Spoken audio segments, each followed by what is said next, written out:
مرحبا بك في معركة المال. إلا كنتي من الناس اللي باغي تطور من راسك وتكون عندك حرية مالية، هذا الفيديو غادي يساعدك بزاف. فاليوم أسهل حاجة هو أنك تلقى مصادر كيفاش أنك دير الفلوس أو تسي فيهم. غتلقى كتوبة، غادي تلقى فيديوهات، شروحات. ولكن صديقي النهار اللي غادي تحط في أمر الواقع غادي تلقى هادشي ما خدامش معاك نهائيا. علاش؟ لأن الفلوس هي كومبيتيشن، كلشي باغيها، كلشي باغي ياخدها، وهذا علاش هي أصعب حاجة اليوم تقدر ديرها. ولكن دير في بالك واحد الحاجه، شي كاع الناس اللي كيبارطاجيو معاك الطرق كيفاش دير الفلوس هو كيبارطاجي معاك كيفاش دير الفلوس، ماشي كيفاش هو دار الفلوس. اوكي، فراه حتى واحد ما غيعطيك الطريقه باش هو دارها باش ما تنافسوش، وهذه هي الطبيعه. اوكي، كل واحد كيخاف على الحاجه ديالو. فاليوم غنعطيك 4 ديال التقنيات اللي خاصهم ضروري يكونوا فيك. هادو ضروري خصهم يكونوا فيك انت باش تكون مؤهل انك تجمع الفلوس او لا دير الفلوس. اوكي، الا كنتي مستعد اجي نبداو في هاد النقط. عندنا النقطة الأولى، وقبل ما ندخلوا فيها خصك تعرف واحد الحاجة اللي مهمة، هو الفلوس دايرة بحال البيرمي، أو لا الطريقة باش دير الفلوس هي نفس الطريقة باش كدوز البيرمي. يعني كتقرا على البيرمي، كتقرا البلايك الطرقان وكتكون عارف هذوك المسائل هكذا باش كتسوق وانت مرتاح، يعني عارف القوانين. فراه حتى الفلوس عندها واحد 4 القوانين اللي كيجيو من الداخل ديالك. إلا ما كانوش فيك ديجا ما يمكنش دير الفلوس، من الصعب. وهذه الطريقة هي اللي داروا بها كاع الناس الفلوس، يعني وتقدر حتى انت ديرها معاهم. ما غاديش نقول لك غتصبح ملياردير، فراه هادشي ممكن، ماشي ما كاينش. ولكن اللي غنضمن لك دابا من بعد هذا الفيديو هو غتحسن من الوضعيه الماليه ديالك الا طبقتي هذه القواعد ب4 اللي انا مطبقهم في حياتي، واي واحد باغي يدير الفلوس غادي يطبقهم.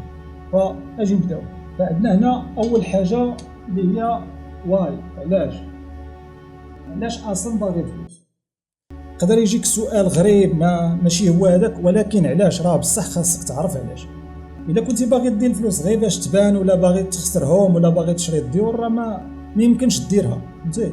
حقاش هذه خارجه على القاعده ديال المال. خلينا نزيد غير نعطيك غير مثال. تخيل معايا هذه طريق، هذه طريق، وهذه طريق، وهذه طريق، ولكن انت راك كاين هنا في هذا البوزيسيون هذا. فالا ما حددتيش الهدف ديالك او لا علاش اصلا باغي الفلوس، راه غتبقى تالف في هاد الطرق، ما غتعرفش هذيك الطريق اللي غادي تشد. اوكي، لكن الا حطيتي الهدف ديالك هنا فراه باينه الطريق اللي غتشد هي هذه، وغتمشي ديريكت حتى توصل للهدف ديالك. فهذه حاجه مهمه خصك تعرفها، ضروري تحدد الهدف، او يكون عندك سبب علاش اصلا باغي دير الفلوس. خليك معايا حيت جاي واحد النقطه دابا مهمه في هذه النقطه الاولى. واخا تختار مثلا الهدف ديالك، ضروري خصك ترد بالك من واحد الحاجه، لان الهدف اللي غتختار ضروري غتكون عنده الايجابيه والسلبيه. مثلا الايجابيه والسلبيه، خلينا نقولوا انت مثلا اختاريتي باش انك دير طوموبيل. اوكي، انت ترجم هادشي على داكشي اللي باغي ديرو انت في حياتك. انا عطيت غير مثال طوموبيل. اوكي، انت بغيتي دير طوموبيل، فهاد الطوموبيل بحد ذاتها فكره فيها ايجابيه وسلبيه. مثلا الا هضرنا على السلبيه، فهاد الطوموبيل هادي غادي تكونسومي لك بزاف ديال الفلوس، يعني غادي تكونسومي لك مثلا المازوت او ليسانس باش كتحرك، زائد الوراق ديالها، الضريبه، العساس، الصيانه، وهادشي كامل كيدي منك بزاف ديال الفلوس. يعني في الاخير انت ما كتجمع لا فلوس لا حتى شي حاجه، انت كدير واحد بحال كدير واحد البير فين تلوح فلوسك وصافي. يعني هذا في الاخير كيكون بروجي خاسر. يعني ماشي بالضروري تكون عندك غير فكره وهي سلبيه، ضروري خصها تكون ايجابيه. فنفس الفكره نقدروا نطبقوها على الايجابي. الا كنتي مثلا كتمشي تخدم وكنتي كتخسر مثلا نقول واحد 50 درهم في النهار غير ديال المركوب باش توصل للخدمه، فهاد الطوموبيل غتكون ايجابيه، غتوفر عليك شويه الفلوس. اولا مثلا شريتيها باش دير بها ان درايف مثلا، تبقى تهز الناس وكذا، ففي الاخير هذه غادي تعطيك فلوس، فهمتي؟ يعني انت درت انفيستيتي في واحد البروجي، وهذاك البروجي حتى هو ولا كيولد لك فلوس زايده، وهكذا غادي تقدر تلونسي لقدام. فهذه هي النقطه الاولى، خاصك تعرف علاش اصلا بغيتي الفلوس، تحدد الهدف، والهدف يكون ايجابي ماشي سلبي، ما ياكلكش الفلوس. اوكي، غنمسحوا هذا وندوزو دابا النقطه الثانيه. النقطه الثانيه هي سبيندينغ تايم. خاصك تعرف هذا هو العامل وهذا هما الفلوس. خاصك تعرف كيفاش انت اصلا كتسباندي الوقت ديالك، او كيفاش كتخسر الوقت ديالك. الا كنتي مثلا كتخسر وقتك غير في التفاهه مع ناس اللي ما غاديش تستافد منهم، او في اشياء بحال السوشيال ميديا ولا، فراه صعيب باش دير الفلوس، لان الفلوس كتجي من الوقت. فاش كيكون عندك الوقت كتقدر تترجمها فلوس. خليني نعطيك مثال.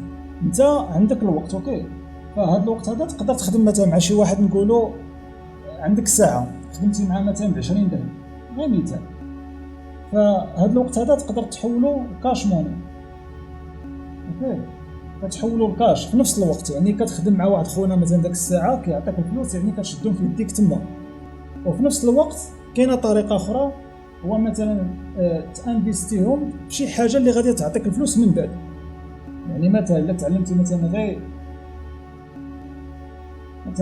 غير لونجلي، او لا تعلمتي مثلا شي سكيل كيما بغات تكون، اوكي كيما بغات تكون شي سكيل، فهاد الانفستيسمون اللي كدير ديال الوقت في هذيك الحاجه، رغم انك ما كتخلصش فيها هذيك الساعه، لكن من بعد غادي تخلص فيها. تقدر مثلا هاد السكيل ديال الانجليش تقدر تانفيستيها في المشروع ديالك، مثلا الا بنيتي ويب سايت تقدر تدمج فيه لونجلي، تقدر المهم دير مبيعات خارج المغرب، هذا غير مثال.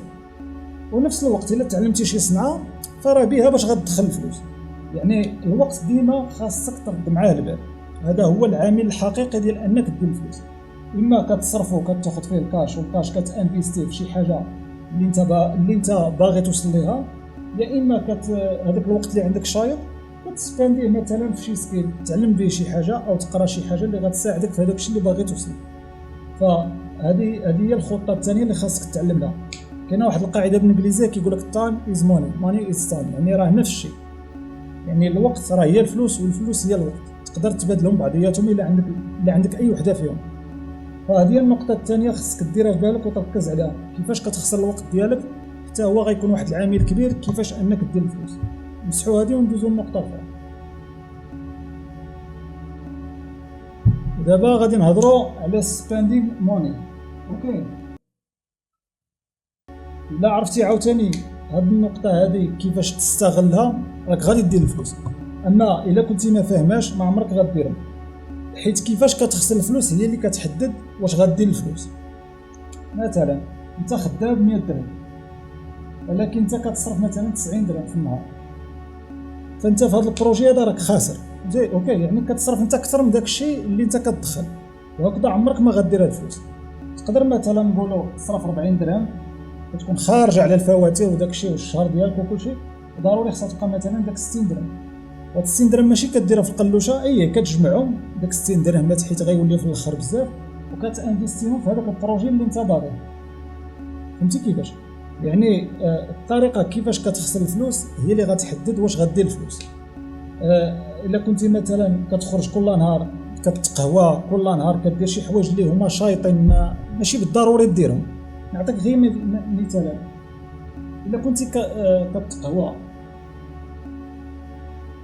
كتقهوى يوميا تنقولوا ب 10 دراهم، فالا جينا نضربوا الحساب تقريبا شهريا او لا نضربوها مثلا الحساب في السنه، راه غتعطي 3600 درهم. اوكي، راه كدا و70000 ريال، وهذا راه واحد المبلغ اللي كبير. هذه غير قهوه انت كديرها ربما ما كتحش بها، وممكن تكون كدير حاجه اخرى، مثلا كتاكل بالزنقه الحاجه اللي انت اصلا ما محتاجهاش، كتشري حوايج اللي انت ما محتاجهمش، وهذا الشيء في الاخر كتخرج بواحد النتيجه اللي غليظه في الراس ديال العام. يعني تقدر غير هذوك التويشات في الاخر كتخسر 1.5 مليون ولا 2 مليون، وهذيك 2 مليون راه ممكن تانفيستيها في هذاك البروجي اللي انت كتحلم انك توصل له، حيت هذيك الفلوس ملي غادي تجمعها وغتحطها في البروجي ديالك، هذاك البروجي غيولي يولد لك عاوتاني اكسترا ماني. يعني الفلوس كتولد الفلوس. فاهم حاجه اللي غتبدا بها من اليوم هو ما تخرج حتى درهم من جيبك او حتى ريال من جيبك الا ما كنتيش متاكد هذيك الحاجه اللي غتاخذ في المقابل غادي تكون كتخدمك وكتخدم هذاك المشروع ديالك او لا هذاك الشيء اللي باغي توصل له.